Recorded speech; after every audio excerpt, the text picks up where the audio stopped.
be cool, just move with the groove. No funk in here, the beat way too smooth. Yeah, let's just do what we came to do, just vibe with it. Hey, CoD Psychology time. This time we're going to talk about Dunning Kruger, thanks to Miss Smooth Jazz for suggesting this topic. She claims it's the only smart she knows. Next time you're in a search lobby and you're getting your reputation somewhat besmirched by a young gentleman who's angry because he hasn't tidied his room yet, so he's not going to get to see How to Train Your Dragon 2 at the cinema with his friends, and that girl is going who he really likes, but he's somewhat confused about his feelings towards her because they make parts of him go tingly and he doesn't really know what's going on. Next time that happens, you can reply to him with this quote. Are you ready? I'm going to give you this quotation for free. Ignorance more frequently begets confidence than does knowledge.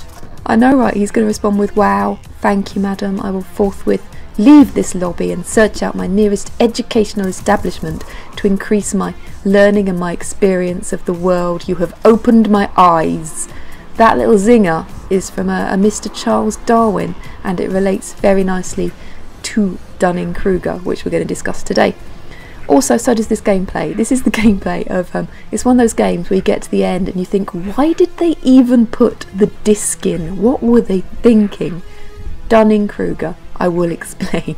The too long didn't read version of Dunning Kruger is that people who are bad at a task often overestimate how good they are, and people who are excellent at a task often underestimate how good they are in comparison to everyone else. So the first Dunning-Kruger experiments, they asked a group of students who had just come out of an exam how well they thought they'd done an exam. They asked them to assess their performance in the exam, and they found out the students who had performed the lowest didn't realise they had performed the lowest. They overestimated how well they had done in the exam. The students who had done the best didn't realise they had done the best. They thought they were somewhere kind of average. Dunning-Kruger not only proposed that the incompetent overestimate their ability in a subject, they also proposed that the incompetent are unable to recognise ability in the skilled. So they can't say, wow, that guy is much better than me, because they can't recognise that that person has that ability. Hence the shouty people in the search lobbies. But why? But why? The explanation is actually pretty simple. If you don't have the skills to be good at something, you also usually lack the skills to recognise what you need to be good at something.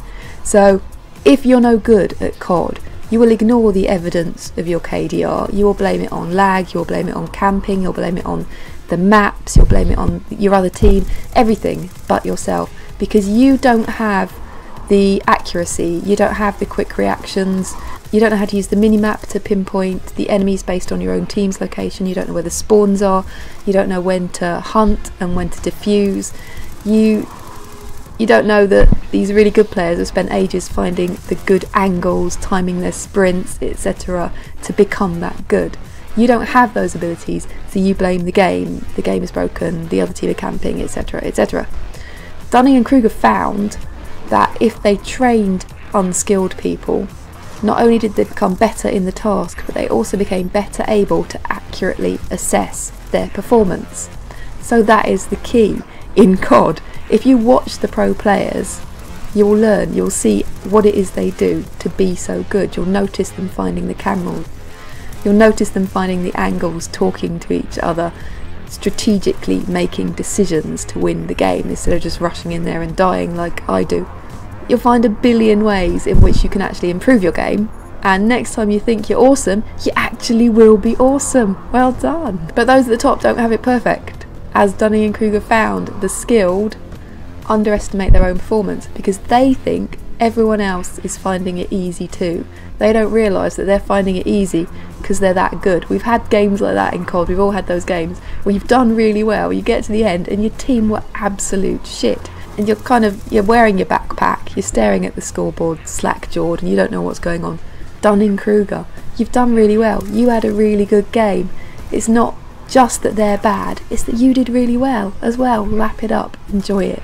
Interestingly, the impact of our flawed perception of how good we are at something can also affect the decisions we make in life, so you do have to be careful with this. If you think, not so much nowadays, but certainly in the last couple of decades, women have constantly been told by society The overwhelming voice has been science is a man's area. Science is not for women. Science is for men. Science is for boys. Boys are good at science. Men are good at science. Girls aren't good at science.